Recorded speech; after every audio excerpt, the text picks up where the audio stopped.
Hi crafty friends, Melissa Minor here. Thanks so much for joining me on my YouTube channel.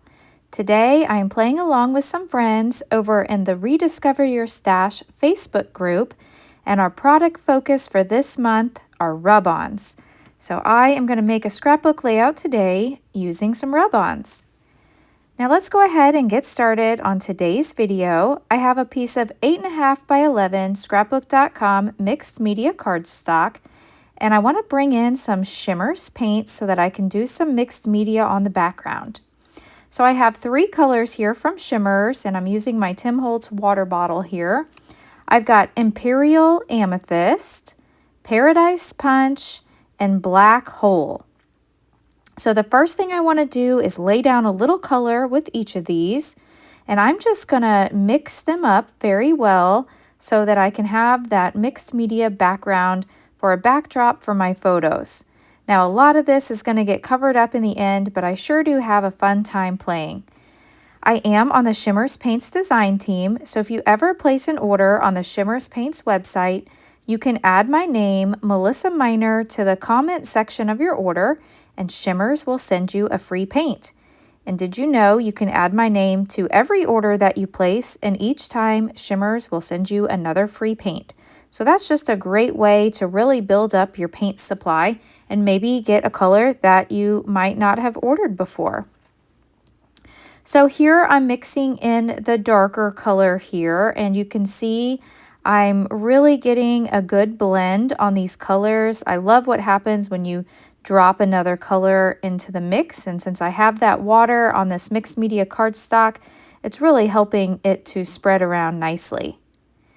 Next, I'm going to bring in the Black Hole and watch what happens when I spray this down. Now, this is an acrylic spray, so it sits differently than the paint, and I just love the way that looks. I'm going to splatter on some here, so I'm taking the nozzle and just tapping all over, getting a few larger drops, but that's okay.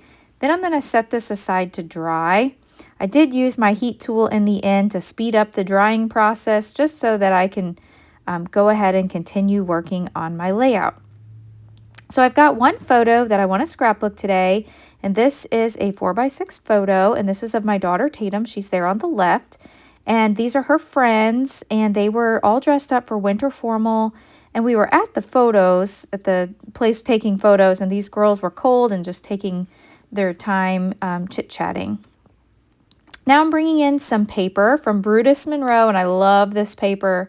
This is called Black Pearl, and so off camera I did go in and distress all the edges of these little pieces. Now I cut these to 1 by 5 inches, and then I use my edge distressing tool and just distress those. Now you'll also see behind my photo I've got a piece of purple cardstock from my stash, and that is 8.5 wide by 4.5. I love the way that looks. I used a die that was in my stash and just cut a little black border here at the top just to give a little detail.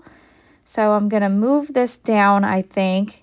I'll get this glued down off camera, but that's the gist of how I want the layout.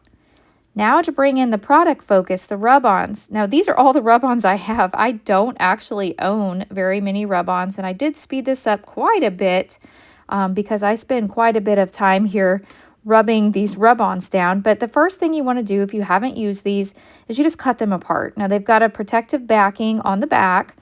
These are the scrapbook.com vintage scripts. They come in both black and in white. And since the girls were going to their winter formal dance for school, I thought it'd be neat to bring in some music notes. So I like the way that looks. So I'm bringing in just here my Cricut tool here. This is my Cricut scraper that I use on my Cricut mats. And I am just applying some pressure and rubbing these music notes down.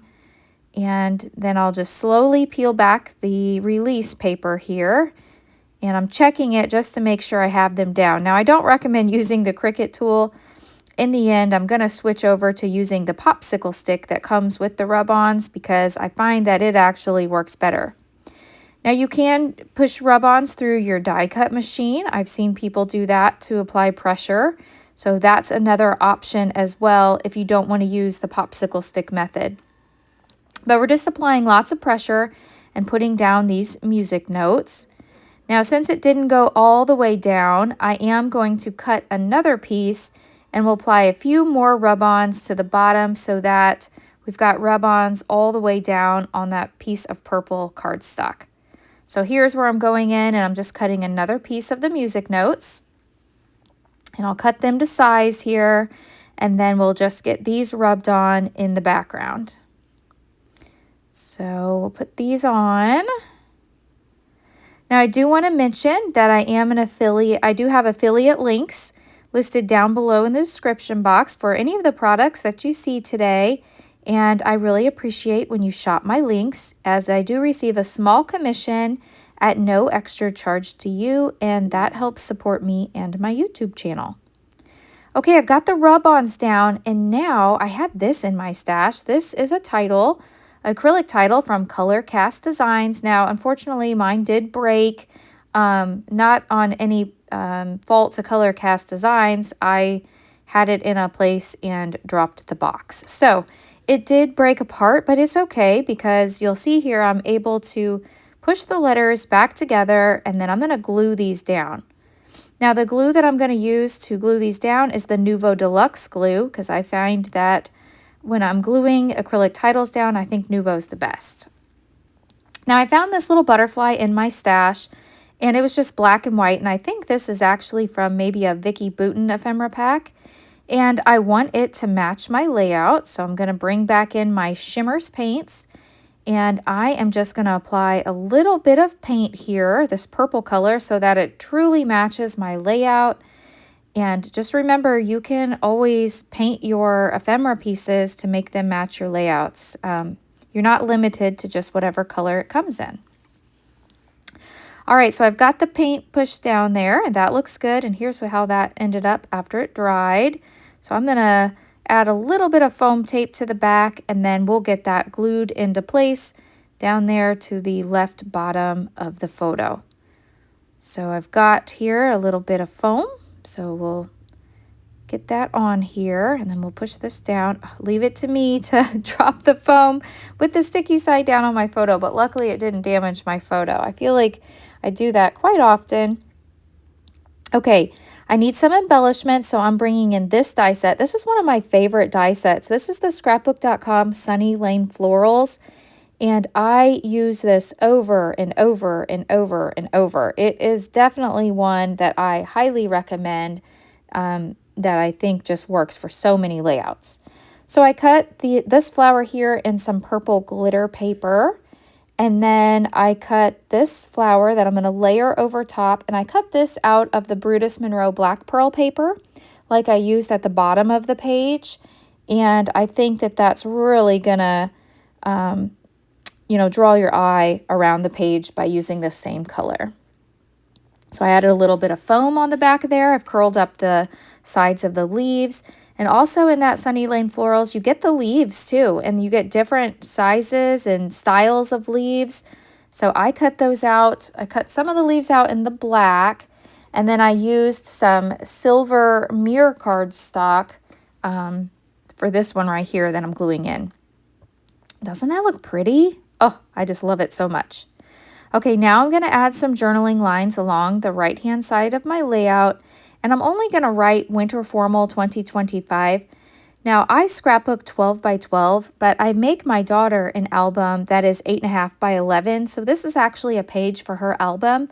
So I'm going to leave some journaling lines here for her to write in her memories from this photo from Winter Formal. To finish off this layout, I'm going to add a few pearls to the center. I believe these are from Buttons Galore and More. I purchased these off scrapbook.com. And I'm just going to add these really pretty gems here to the center of the floral. And then I'll add a few over here to the right-hand side of the photo. And then I'll add one or two down below to the left-hand side where that butterfly is. So I hope you've enjoyed this video. If you have, please hit that thumbs up button. If you're new, I hope you'll subscribe and come back. Now, if you don't already follow me on Facebook or on Instagram, I'll leave my links down below, and I would love for you to follow me on those platforms as well. I'll leave a link down below to the Rediscover Your Stash Facebook group where you can find lots of inspiration. And remember, this is a hop, so there's a whole playlist of those that are participating. Thanks so much for watching, and I'll catch you in the next video. Bye!